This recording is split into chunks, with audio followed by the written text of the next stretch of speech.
Agora nós vamos receber com muito carinho a palestrante de hoje, Dona Rose.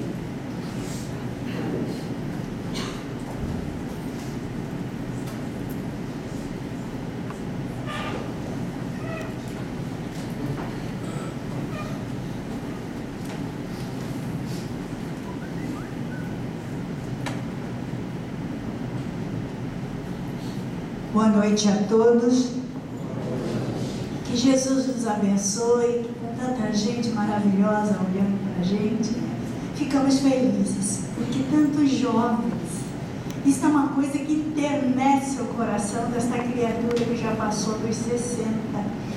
Ter a grandeza, né, que a doutrina espírita dá a cada um de nós, de ficar à frente de tantos rostinhos jovens que vieram até aqui. Nós já começamos, eu fui uma que comecei depois dos 25, né?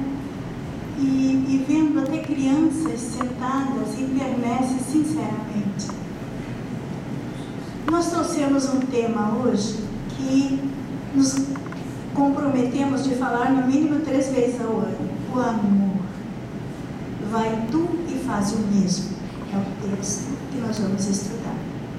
Nós nos lembramos, para ilustrar esse trabalho, de uma história acontecida em Curitiba há muitos anos atrás. Talvez até já tenhamos contado aqui, mas logo que chegamos a Curitiba, frequentamos uma casa de tamanho pequeno, semelhante a esta, e uma casa de trabalhadores muito unidos, né? E logo que chegamos lá, nós encontramos uma situação muito pitoresca.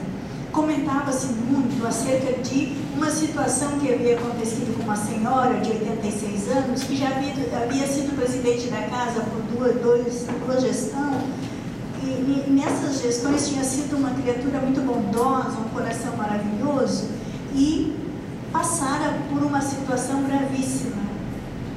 Ela disse que o filho dela nos contou, que foi até lá para contar o fato, né? Então, numa reunião assim como esta, ele subiu então na frente e nos contou que a mãe dele saíra de manhã para comprar pão, como fazia sempre. Morava numa casa onde ele foi criado, era uma casa linda, maravilhosa, uma mansão, ele é médico, e não tinha quase tempo de ver a mãe, mas a mãe morava lá. Ele disse que fazia questão que ela ficasse lá, porque a casa era muito confortável, né? E ela de manhã saiu para buscar o pãozinho dela na panificadora, e quando voltou encontrou uma moça, e essa moça convidou para conversar enquanto caminhava. E a moça contou que já tinha caminhado muito em busca de emprego, que haviam prometido para ela e agora não a aceitaram, ela estava cansada. Perguntou: onde a senhora mora? Daí ela disse: é logo ali. Se a senhora me dá um copo de água? Ela disse: dou, não tem problema. E quando ela chegou e abriu com a chave o portão da sua casa, que adentrou a casa, ela disse que deu 2 passos e não viu mais nada. E acordou 2 semanas depois no hospital. Havia levado uma forte pancada na cabeça.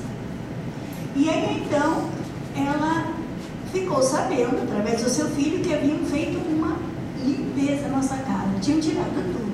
Ela tinha muita obra de arte nas paredes, quadros, né? Desde o piano foi retirado.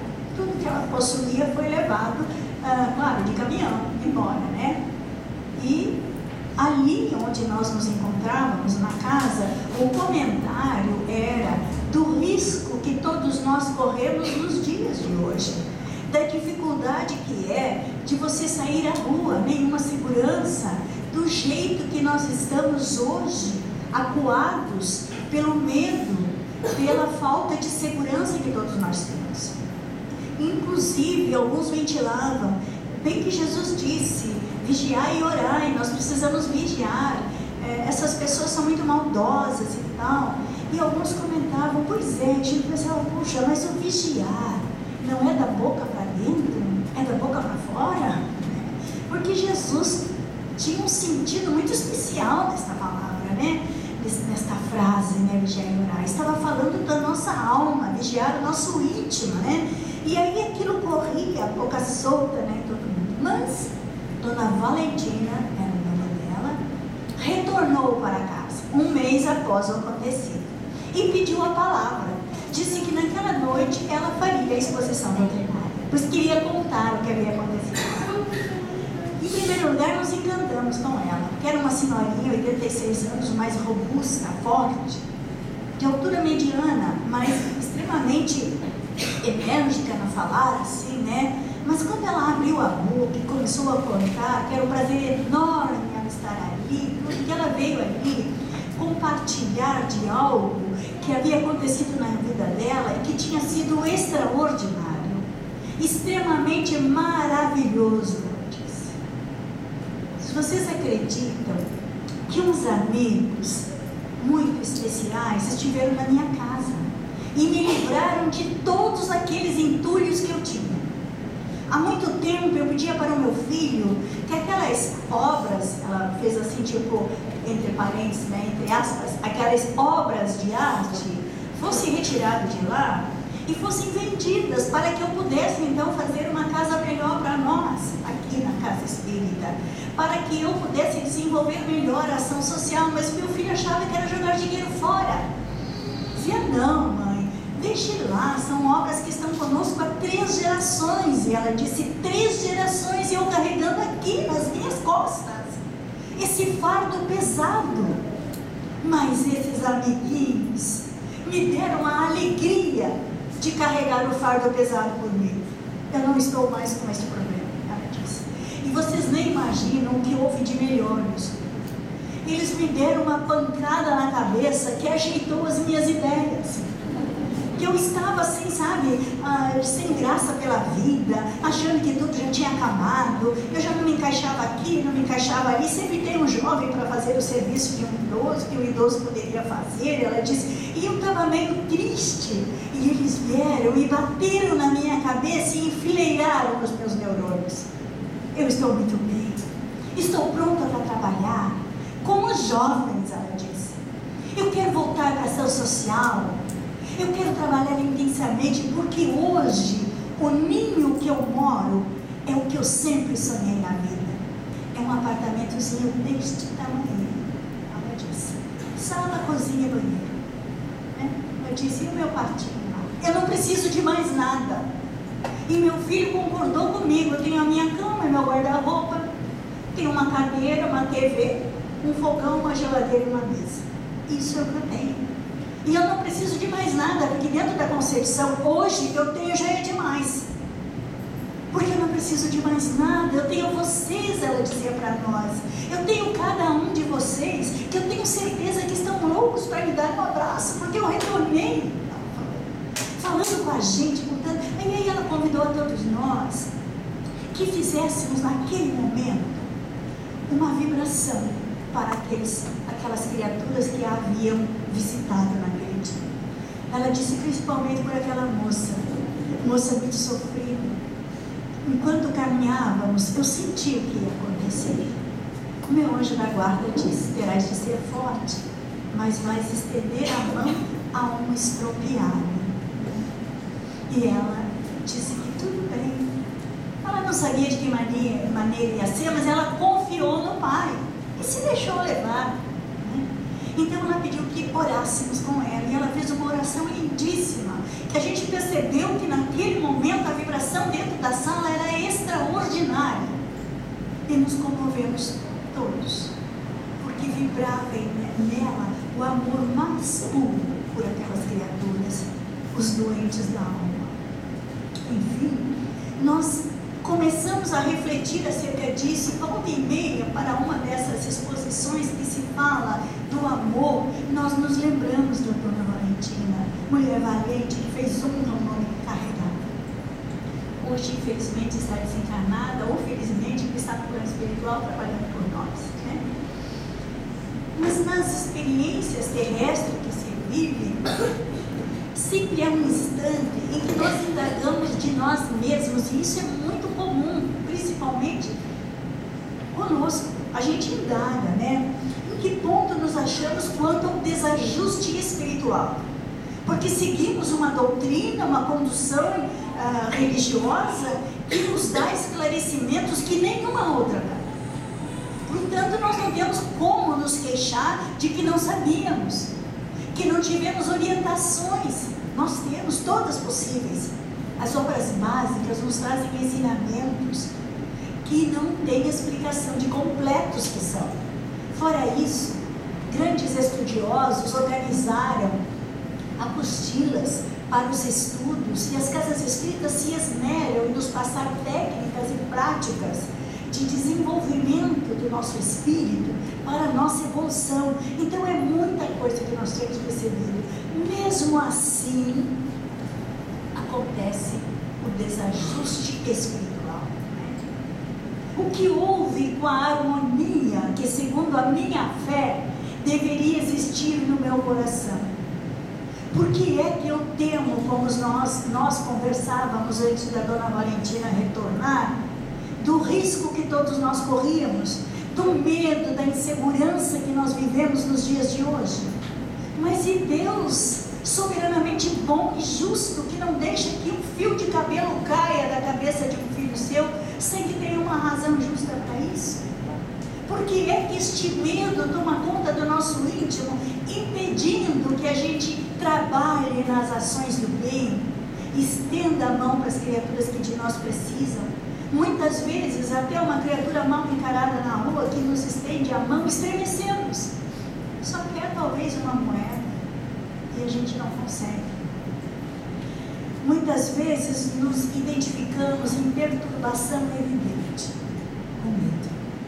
Somos viajores planetários. Ora nós estamos aqui, ora acolá, vivendo experiências para o nosso próprio adiantamento. E com certeza, seguidamente acontecem situações, de desafios exteriores, desafios que nos perturbam profundamente. São exercícios que cruzam a nossa trajetória, que nos quase desequilibram. E aí vem a história do desajuste espiritual, com tudo que nós sabemos, mas que ainda não nos inteiramos completamente, que não internalizamos isto. A gente olha para a criatura e fica sem saber o que fazer. Precisa de nós. Mas será que eu posso ajudar? Será que isso não vai complicar a minha vida? Nós ficamos assim numa situação de dúvida. Será que eu não vou intervir demais na história dessa? Não vai deixar enxerido? Será que eu estou fazendo certo? E fulano, o que vai pensar? A gente começa a conjecturar e não vai adiante no nosso trabalho, que todos nós temos o dever de realizar. Mas esses desafios exteriores, que nos acontecem em forma de episódios desagradáveis, esses desafios são justamente para reajustar o nosso espírito, para nos colocar em sintonia com o Pai. Sabe, às vezes eu penso assim que é um grande quebra-cabeça, que cada um de nós tem uma forma diferente, com o seu buraquinho perfeito, E que o que acontece é que nós não nos ajustamos direito no nosso espaço vago, no grande quebra-cabeça. Por isso estamos desajustados. Que é necessário que exista esta comunicação espiritual com o Pai, esta quase que envolvimento, vamos dizer, com as esferas superiores, para a gente encontrar o lugarzinho da gente e se entregar de corpo e alma para a vida, para as experiências que nós precisamos viver. No fundo, isso tudo é a luta moral a que nós somos convidados para o burlamento do nosso espírito. Isso é natural com todo mundo, não tem ninguém na Terra que venha a passeio, que não passe lá as suas tristezas, as suas alegrias, os seus desesperos, muitas vezes, o seu medo. Se à frente de um insucesso, nós esquecermos a paciência, esquecermos a conformação, esquecermos o entendimento, se nós abandonarmos a serenidade neste momento, porque muitas vezes isso acontece com frequência. Começamos a nos observar e vemos, eu ando muito irritada, eu não tenho mais paciência com isso, com aquilo, ou a gente começa a olhar a vida com muita amargura. É necessário, nesse instante, imediatamente, um intervalo, uma parada. A gente precisa parar e pensar em tudo que ouviu e viu até hoje, nos ensinamentos que recebeu, no Evangelho de Jesus. Jesus nos ensinou que somente a verdade pode libertar o nosso espírito das forças obstinadas que nos asfixiam. Quais são as forças obstinadas que nos asfixiam, se não é o medo? Às vezes eu vejo os adolescentes, os jovens e estudantes diante de um Enem, né, de uma prova de vestibular, tremendo no dia da prova, desesperados porque não vão conseguir. Por que esse medo? Nós já temos a nossa trajetória delineada antes de virmos para cá. É claro que a responsabilidade da conquista é nossa, mas se nós formos sérios no nosso trabalho, se nós cumprirmos os nossos deveres, temos medo de quê? O Pai cuida de cada um de seus filhos com todo o amor possível. Temos que ter coragem. Esta verdade que Jesus falava, ela dorme no íntimo de cada um de nós. E necessita que cada um se esforce por fazer fluir esta verdade em contato com o amor. Não existe outra maneira desta verdade sair de dentro de nós senão em contato com o amor. Mas para que tenhamos equilíbrio para isso, é fundamental o conhecimento das verdades que os Espíritos estão nos trazendo. Porque são essas verdades que irão mostrar o caminho que cada um deverá fazer dentro de si mesmo. Este autoencontro, ou o encontro da grande verdade com a verdade de cada um de nós. Nós somos únicos, criados completamente únicos. Não existe duas criaturas igual. Não existe duas pecinhas num grande quebra-cabeça igual. Então o que acontece é que cada um tem o seu espaço específico e só aquela criatura vai poder encaixar ali. Então a gente precisa ter esta consciência que nós somos extremamente importantes para o Pai. E Ele conta conosco para que a gente feche este grande quebra-cabeça. Se nós faltarmos com o nosso dever, Ele irá nos esperar. E olha, nós seremos responsáveis pelo atraso de toda a programação divina para a Terra ou para a humanidade. Porque uma vez de posse desta verdade, nós vamos começar a enxergar a grandiosa programação espiritual destinada a abrir os diques mentais dos seres humanos. E a gente pensa, puxa, mas veja só, Jesus veio há 2000 anos e eu, agora que estou enxergando, porque não existe nada que seja milagroso de acontecer da noite para o dia. É um processo que vem acontecendo na Terra. A nossa era tem aproximadamente de 28 a 30 mil anos. Quer dizer, os 2 últimos 1000 anos que nós temos vivido é o final dos tempos, ou não é? É a nossa era. De repente, uma outra era virá, que é o mundo de transição, né? É o mundo de regeneração. A transição está aí. Então nós temos que entender que desde que Jesus veio, Ele falou a verdade. É o final dos tempos. E nós não temos muito tempo mais. Porque há 2000 anos nós vemos trabalhando as ideias que Ele deixou aqui registrado com sua vida, com sua vivência, para que nós compreendêssemos de uma vez por todas de que forma nós vamos passar para este novo mundo, para esta nova era. Ou vamos, talvez, engrossar as fileiras de mundos inferiores aí para tentar começar tudo de novo. Então é importante que a gente pense que há muito tempo o Pai de Misericórdia vem enviando criaturas para nos ensinar. A Joana nos mostra 2 figuras extraordinárias. Uma é Siddhartha Gautama, o Buda, que veio nos trazer a ideia de que entre a criatura e o ser divino, entre o ser superior e as pessoas, né, diz o Siddhartha Gautama, não é necessário intermediário. Qualquer um pode ter contato direto com o Pai se quiser, através da oração. É muito simples. Recolha-se, eleve-se e converse com o Pai. Siddhartha Gautama, 556 anos antes da vinda de Jesus, averiguou isso, registrou e nos deixou esse ensinamento, que qualquer um pode alcançar isso. E falou também de outra criatura, que é Sócrates, que é considerado por nós espíritas como um dos trabalhadores do Consolador prometido. Ele está aí trabalhando conosco, nós temos no início do Evangelho todos os ensinamentos que ele trouxe e a semelhança desses ensinamentos com a doutrina dos Espíritos. Então, é mais um companheiro nosso das altas esferas. E ele deixou um registro extraordinário, que a gente precisa assimilar. Ele disse que as criaturas são capazes de aprender por si mesmas, né? Dizia que é necessário auxiliar o nascimento das ideias. Então ele se intitulava parteiro de ideias, que hoje a pedagogia chama isso de maêutica, é muito usada nas escolas, mas é um projeto, né? É um método em que a criatura questiona o outro até fazer brotar de dentro dele o que ele traz dentro de si, né? E é isso que a doutrina espírita faz conosco. Oferece 1001 subsídios e questiona: quem é você? Da onde que você vem? O que que tu está fazendo aqui? Para onde que tu pensa que vai? Então, nos convidando a questionar-nos: eu estou aqui fazendo o quê? Eu realmente estou fazendo o que devo fazer? Porque a doutrina espírita nos traz os ensinamentos e exemplos de outros espíritos, e o que eles viveram, e a lei de Deus, e como funciona a lei de Deus, mas cada um precisa encontrar a sua verdade, já que cada um é único na face da terra, é único.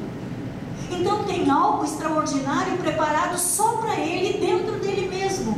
Esse registro está lá, e o Pai está aguardando pacientemente que ele desperte de uma vez por todas. Então é necessário que a gente enxergue essas coisas.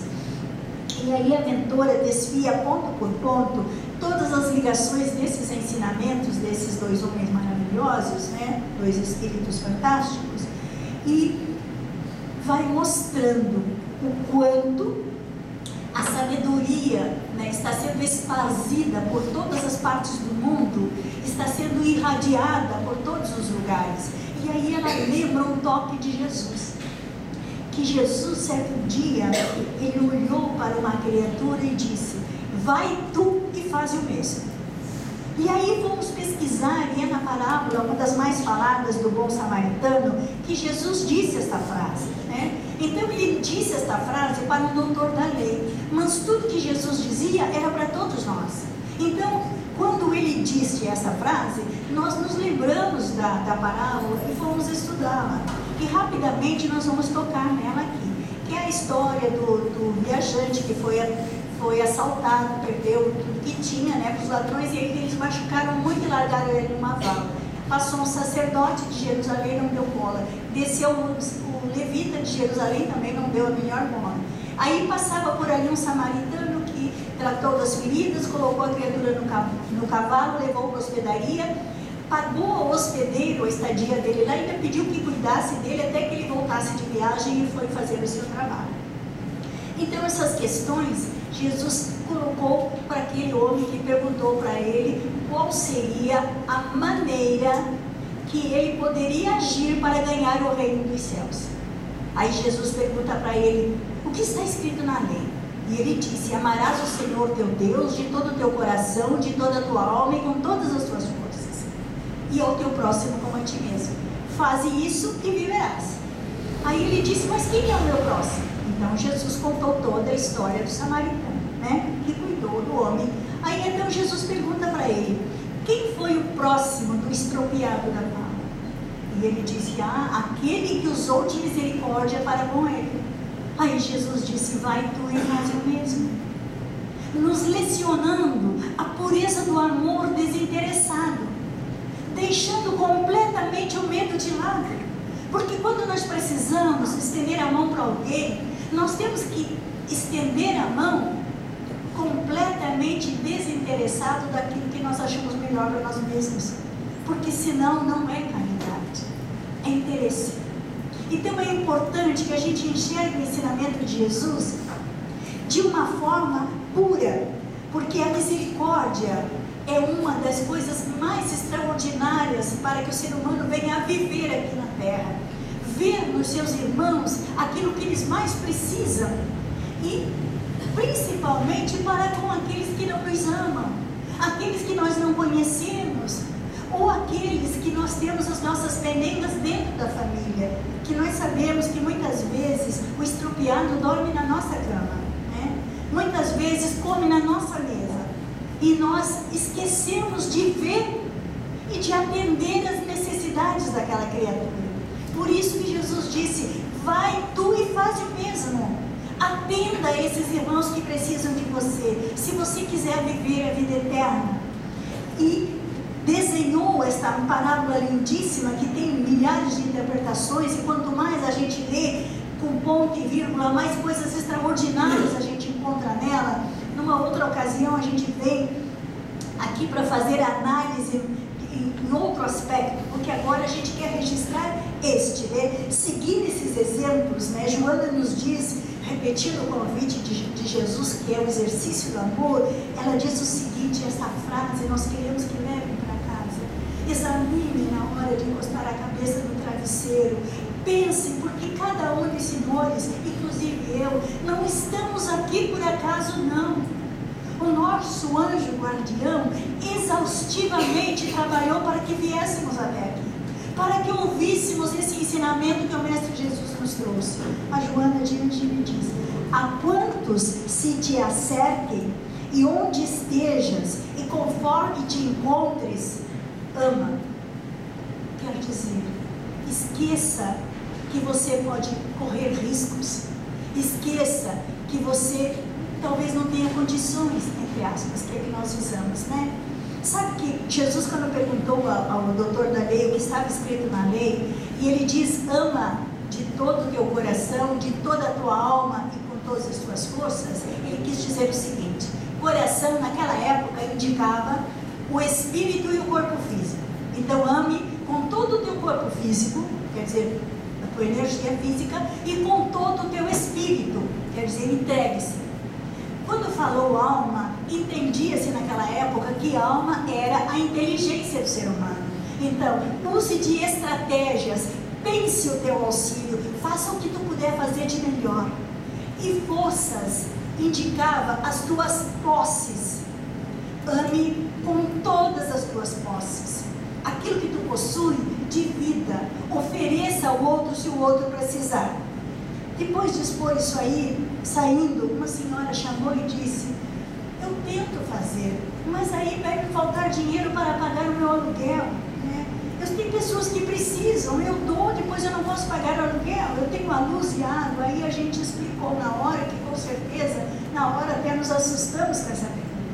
Dinheiro do aluguel, da luz e da água não é dinheiro nosso, é dinheiro do dono da nossa casa, é dinheiro do cara da Celeste, é dinheiro do cara da Imasa, né? Então não é nosso, nós não podemos mexer no que não é nosso. Agora tem dinheirinhos que são nossos, que nós tomamos sorvete, que nós assistimos filmes, que nós desfrutamos de passeios, custa separar 10%, né? Ou um troquinho, fazer uma poupancinha, porque mais cedo ou mais tarde um estropiado pode cruzar o nosso caminho, e nós temos que amar ao Pai com todas as nossas posses. Nós temos que usar a nossa inteligência para elaborar estratégias de amor. Nós temos que ter o nosso corpo físico, as nossas forças, né, dispostas ou predispostas para levantar um estropiado, para estender um auxílio a alguém. Pode ser à meia-noite, pode ser às 4 da manhã. Estamos com um caso gravíssimo de uma nora muito querida que está findando a jornada de câncer dela aos 40 anos no hospital. E estando lá agora, cuidando dela à noite, nós vimos quantas criaturas não têm alguém para dormir com elas no hospital. Quer dizer, o hospital exige que cada criatura daquelas tenha alguém cuidando, porque todas estão em fase terminal. Mas elas estão sozinhas. A gente pergunta: mas ninguém lá em casa quer vir mais, já estão cansados. Então ninguém mais quer. Então pensamos assim: meu Deus, o que está acontecendo com o coração da humanidade? Numa situação tão grave que nem esta, que não consegue se sensibilizar. Todos nós vamos ter a nossa história. Falamos isso agora para que pensem aqui, quando Joana diz: a quantos se te cerquem, não importa quantos estão à tua volta, onde quer que você esteja e conforme você esteja, sempre alguma coisinha você pode oferecer, sempre alguma coisinha você pode doar. Então é necessário que a gente se prepare para essa condição nova, que com certeza está sendo exigida de nós agora e cada vez nesses dias de transição, porque são os últimos tempos, os últimos dias, né, de oportunidade que nós estamos tendo, que a gente tenha olhos de ver, tenha ouvidos de ouvir, que a gente consiga ler nos olhos do nosso irmão a sua necessidade e que ele não precise se humilhar para nos pedir. E não tenha medo, porque Deus, o Pai, soberanamente bom e justo, está nos cercando de amor. E no Evangelho tem uma coisa maravilhosa, garantida para todos nós, que é a árvore da beneficência. Quanto mais nós oferecermos desta árvore para os nossos irmãos, mais ela será abastecida pelo Pai. A árvore da beneficência mora dentro de cada um de nós. Triste daquele que volta sem oferecer absolutamente nada para os seus irmãos, retorna ao plano espiritual com ela do jeito que recebeu, né? É necessário que exista constantemente essa reposição do Pai, para que a gente honre a responsabilidade que assumiu enquanto no mundo espiritual. Que Jesus nos abençoe hoje sempre. Não esqueçam da Dona Valentina, pessoa extraordinária. Esse seja.